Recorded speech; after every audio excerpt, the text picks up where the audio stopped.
And now to the business of the day. Would our Chairman, Vice President Branko Panic come to the podium to take over the meeting and further introduce our guest speaker? Good afternoon. It's my great pleasure to introduce our guest speaker today, Dr. Jennifer Fitzgerald AM.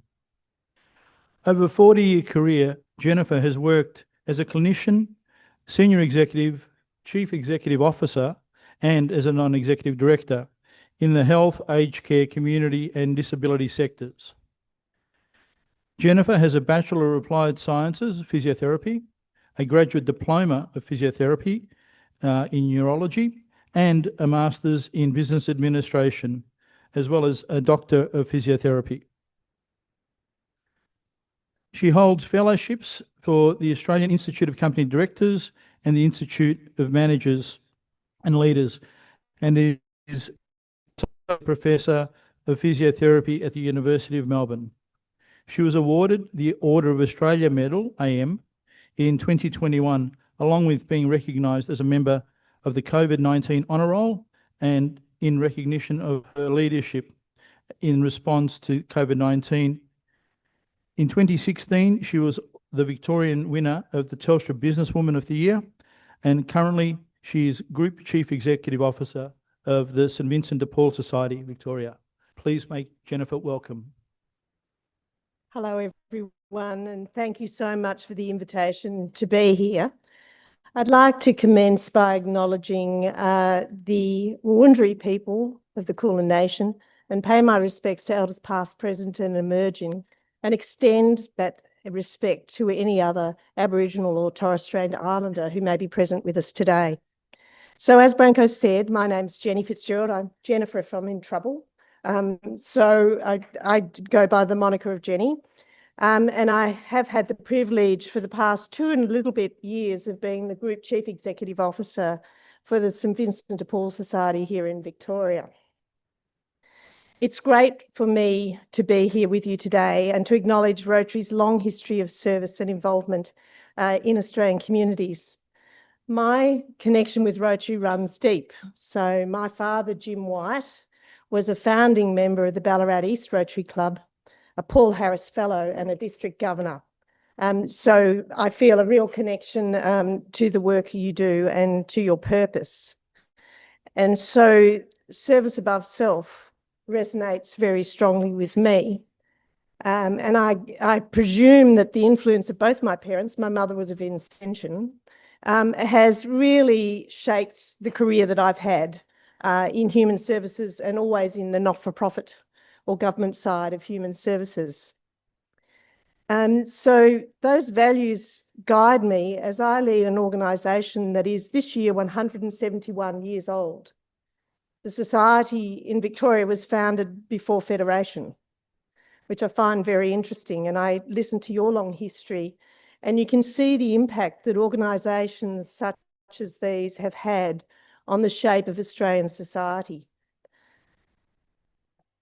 The values that you have of service, fellowship, diversity, integrity and leadership that you share matches very much with the dignity and hand of friendship our 3,000 members, 6,000 volunteers, 750 staff offer to those in need day in, day out, and often during the night. To understand these shared values a little further, let me tell you about our origin story and how it remains deeply relevant in 2025.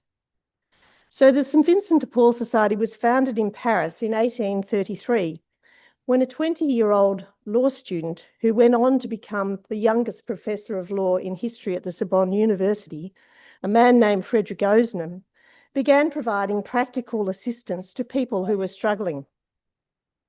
What Frederick Ozanam began was in direct response to the extreme poverty, social upheaval, and exploitative conditions caused by the Industrial Revolution. He was responding to the suffering around him and sowing the seeds for what within 30 years would grow to become a worldwide organisation. Because of Frederick's compassion and determination, St Vincent de Paul Society now reaches millions of people like you every year globally changing lives in meaningful and lasting ways. His spirit of compassion in action lives in our members, in our employees, and in our volunteers. Every meeting I hold, and Charlie, who's with me today, knows it, I start with, tell me a mission story. Tell me something that you have lived and experienced in working with those we care for this week or today. And at the end of each meeting, I end with a celebration story, so that those who might not be at the front line of the work we do can also join in celebrating our mission and service in action. We know that many of the things that Frederick faced then, we're facing today. Inequality is widening. With the cost of living and housing crisis, global instability, and the upheaval that technology is pushing and creating more poverty in the people we work with. While the challenges differ from pandemic aftermath to the rise of AI, the fundamentals remain the same. Actions speak far louder than words, and every person deserves dignity, human rights, and a chance to thrive. At St Vincent de Paul, we lean into the difficult. I always have liked to work with organisations who do the hard stuff, and we definitely do the hard stuff. So we want to be with people at what can be the most difficult day or time in their lives, supporting them with wraparound support and care. As you can see on the slide behind me, a crucial factor in our circle of support are our members who work through conferences and do what we call special works. They're the grassroots, the beating heart, the on-ground connection with people in need who, like Rotary members, meet people where they are. This could be in the line for our soup vans, in their homes, and even on the streets, providing rough sleeper packs and support to those with no home of their own. It's the work of our members combined with the expertise of Vincent Care social workers and Vincent Care community housing that both manage rental properties and build new housing. By the time, I think by the end of 2028, we will have built 700 new social and affordable housing, homes for people who are currently on the wait list for housing or who are homeless. I want to describe a little bit of how these pathways work together to interconnect to change lives. First, through immediate crisis support.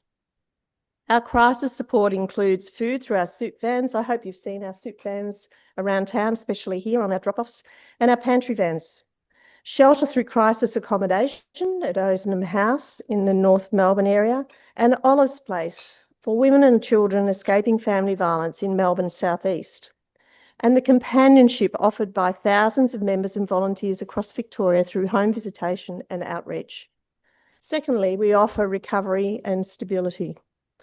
We help people rebuild their lives with wraparound support. Our acclaimed Vincent Care recovery model places the person at the centre, supporting their recovery journey and their aspirations, goals and choices, and most important of all, providing them with agency. Our services are strength-based, trauma-informed and grounded in social justice principles. Thirdly, we offer a pathway to home. We believe deeply that stable housing is the foundation for a brighter future. Over the next 2 years, we'll provide 405 brand new homes for those in Epping, Footscray, Bendigo and Maribyrnong. These new homes are more than just bricks and mortar. With each housing project, we're building communities where each resident will be supported with all they need to thrive. And as I know you will understand, the demand for our services is soaring as Victoria faces a social emergency in 2025. Those cost of living pressures and deepening housing crisis are fueling a tidal wave of hardship in our communities. Challenges that are complex, fast-moving and deeply interconnected. Financial stress, family violence, mental health struggles and homelessness are no longer isolated issues. They overlap, they compound, and they push people to the edge. The statistics tell a sobering story. In the last 12 months, the demand for our Vinnie soup van service has risen dramatically. Demand has increased 65% in Melton, 50% in Berwick, and 35% across southeast Melbourne.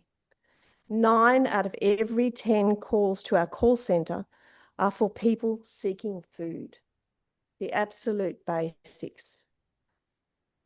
In the last 5 years, homelessness in Victoria has increased by 24%. There are 30,000 high priority Victorians in urgent need of housing. The total waiting list for housing is 67,000. They are waiting for years for a place to call their home. This is our backyard, our neighbours, our family, and our friends.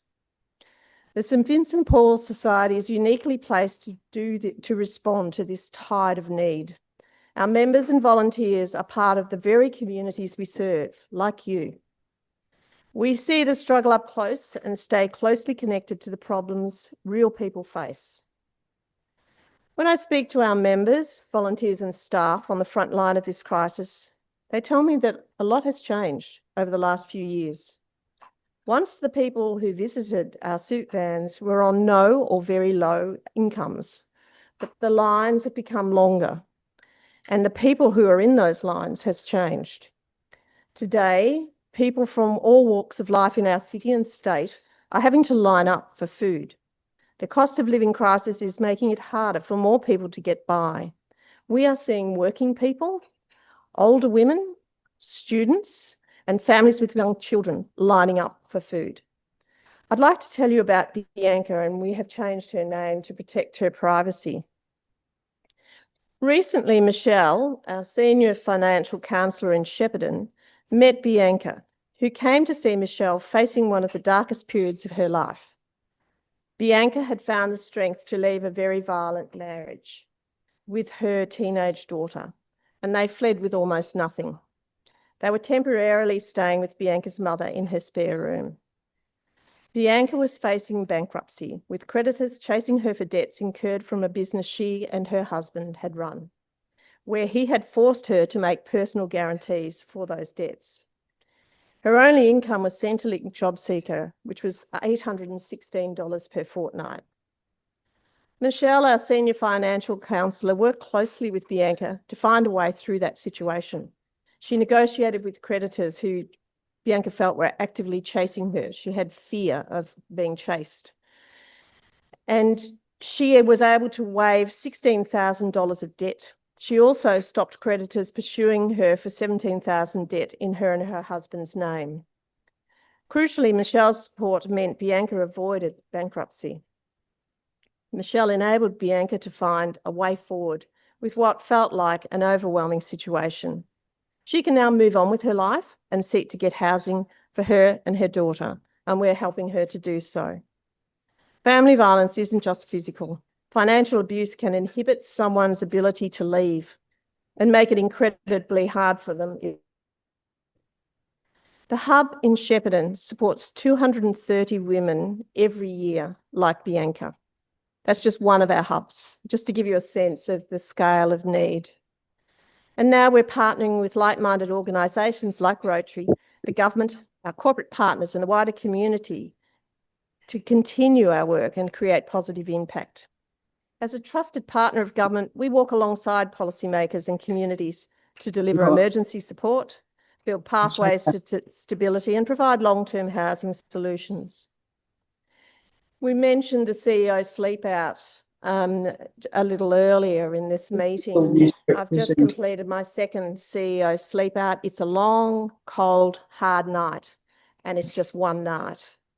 And when you're out with the soup vans, and I don't know if you're out to the theatre or to a film or dinner, and you walk through the CBD, there are 170 people sleeping just in the CBD, street homeless, every night. They are not safe. I was safe. I was in a car park at the South Melbourne market. No one was going to harm me. They are not safe. There are young women sleeping tonight in the streets of the CBD. They are not safe. So we need to do better, frankly. We all of the homeless were off the streets during COVID. They were all housed. And as soon as the restrictions were lifted, they were tipped out onto the street once more. So we can do better. So thanks to those CEOs, we've been able to fund a new soup van in Hallam, which will open later this year. And I hope through opportunities like today, we continue to share our story, to learn your story, and to realise that we have common interests and common values and that we can work together to change lives. I've always liked to do the hard stuff. I'm not someone who will stand by and not try to do something when I see injustice, when I see poor policy, and when I see harm. And I suspect that you as Rotarians feel very much the same. We're really grateful for the support of Rotary. The Bundoora Rotary Club helped us with a $10,000 donation to help struggling farmers. We turned that into fresh food, and our conference members delivered it to those farmers who were quietly suffering and didn't want to really open up to state their need. We can be supported in many ways. We've got 120 shops that Charlie runs across the state. It's a lovely, clean transition. Everything we sell goes to the good works of the conferences. That's how we fund their good works. And everything that Charlie raises in fundraising goes to the conferences to support their work. We have many people who join the soup vans providing a hot meal or companionship. We have youth programs and education programs where young people come on a Saturday and retired teachers give them assistance with their learning. We have a number of Year 12 students who they seek assistance with their SACs. So there are lots of opportunities. You can volunteer at our call centre. It takes a strong-minded person to take those calls, but we have people who come in every day to take those calls to make sure that people get the assistance they need. You can donate pre-loved goods. Charlie will make the most of it and turn it into good works, or you can engage with us in partnership. This is a tough video we're going to show you, just a warning. We've cut it down from 6 minutes to 2 minutes. It is a very moving and accurate description of what we're all seeing and what we're trying to prevent. Thanks, Charlie.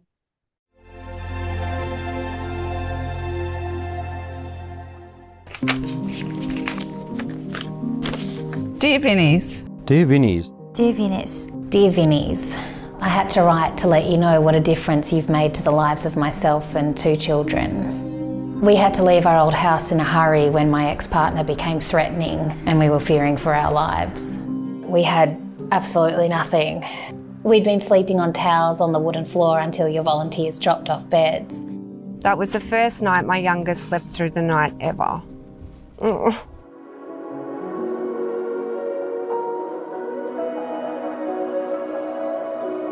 The dining table was vital for the children's routine and their mental health. It's hard to feed kids while you're sitting on the floor. Thank you for the kettle.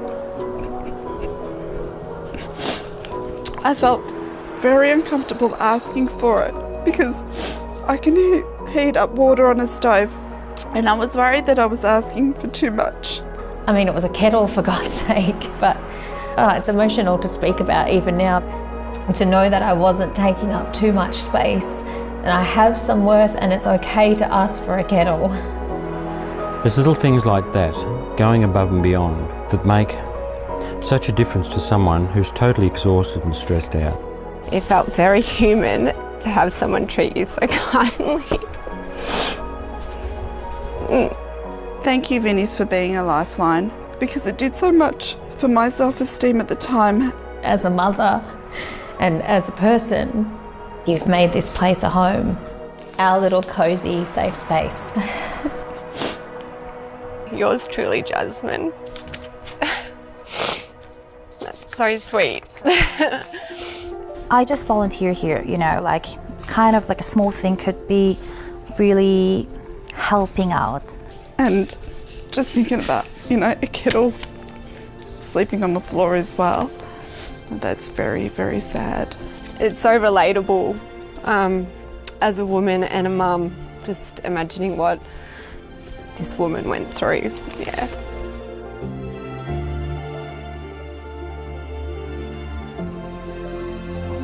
It's good to find out that, you know, these little things do help. It's not an isolated case. She's one of thousands that have to start again, and that's our job.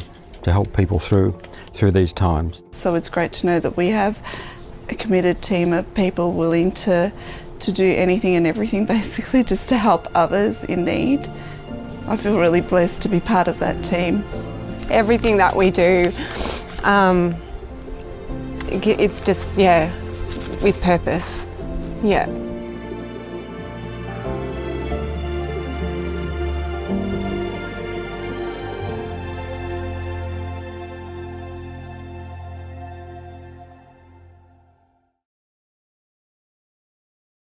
We have a few minutes now, so I'll open up the floor for questions.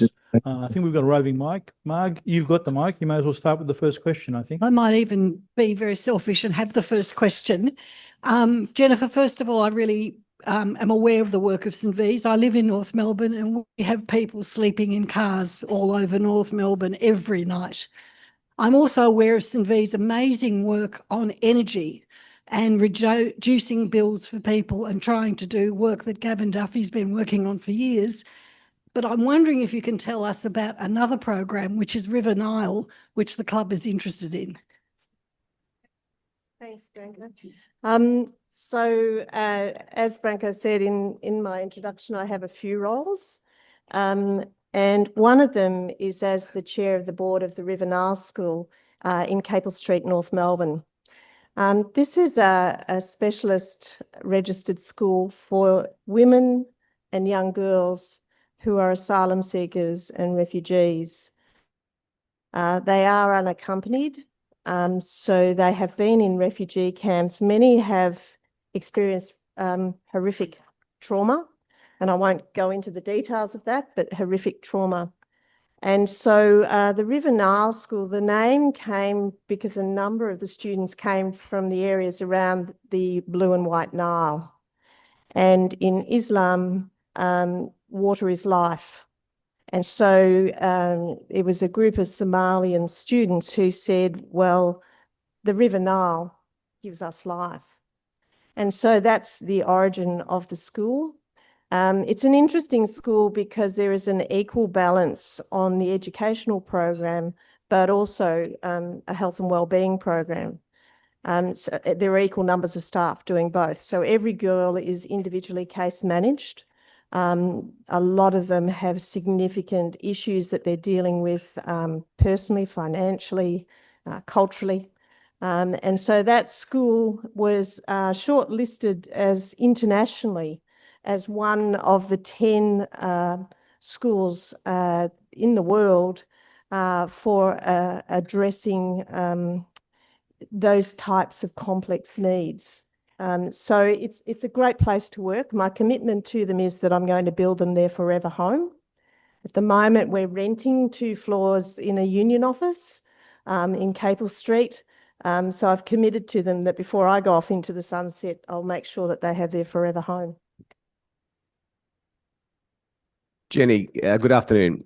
Thank you for your presence, and thank you for your voice and for advocating for so many women and men and children who are really unseen largely in our society.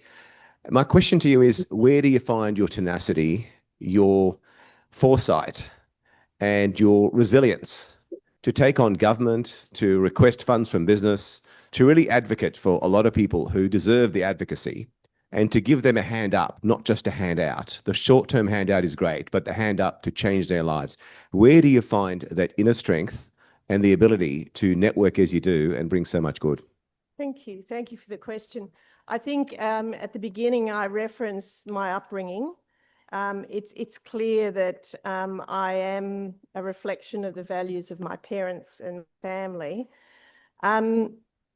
I am driven by human rights. I always have been, whether I worked in hospitals. So I worked as an executive at St Vincent's Hospital and ran the emergency department, all of the prisoner health programs, chaired their ethics committee, whether it's working as the CEO of Scope, taking the organisation through the NDIS and ensuring that the rights of people with a disability were heard and respected. Now I've thrown myself into new areas of drug and alcohol, family violence, financial counselling, and also homelessness. I've never run 120 retail stores before. It's new for me. I've never run a community housing program building multi-storey towers before. But what I wanted to do with this job at the end of a 43-year career was give back, frankly. I just wanted to give back everything I'd learned, and to help people to address what I see as injustice. And I'm very comfortable to take on governments of all levels and colours and brands if we're going to talk about justice. I currently chair the Department of Justice and Community Safety Human Research Ethics Committee. So anything to do with prisoners, people on remand, people out on bail, anything to do with the coronial data set has to come through that committee. Again, it's about doing justice. So I think that's what drives me. And the passion hasn't died yet, so I'll keep on going a little longer. Yeah, that's a really good question. Most of it we generate ourselves. Through the retail stores and our fundraising, we generate about, this year it'll probably be about $70 million. So we generate that ourselves. That supports all of the work of the society, all those conference members. It supports the corporate office. And then we have 2 registered arms. So Vincent Care Victoria, you might have heard of it, and Osnum House and the work it does, is funded by the state government. It has a big reputation and it's surprisingly small in funding. It's about $34 million. And then we have the work that we do as a community housing provider, and that is funded through state and federal grants for the work that we do. So overall, the organisation is around 135 million. It's interesting to me because I grew scope from 89 million to 550 million. And I look at the work that the society does and the reputation and reach it has, and it is quite remarkable, I find, the work that it's doing when essentially it generates its own revenue to do that work. Well, thank you, Jenny. Really appreciate your enlightening presentation and helping us understand a bit more about the challenges Vinnie's faces, as well as the wonderful work your organisation's doing. And for the benefit of members, I'd like to just share the fact that we're looking at other opportunities to extend the relationship between our organisations and work more closely together. As you can see from some of those slides, they could have had Rotary as a heading on them in terms of the structure and the focus and so forth. And just one example, I know John's been doing some great work with Ryman, and we're starting to think about how could we leverage the relationship between Ryman and the warehouse we have with donated goods and so forth, and new housing coming online and so forth. So there's, I think, lots of exciting opportunities ahead of us to continue working together. So thanks again. Please join me in thanking Jennifer. And I'd like to present just a small token of our appreciation. Cheap socks. Australian, made by Wilderness Wear from one of our past presidents, Phil Endersby. Thanks very much.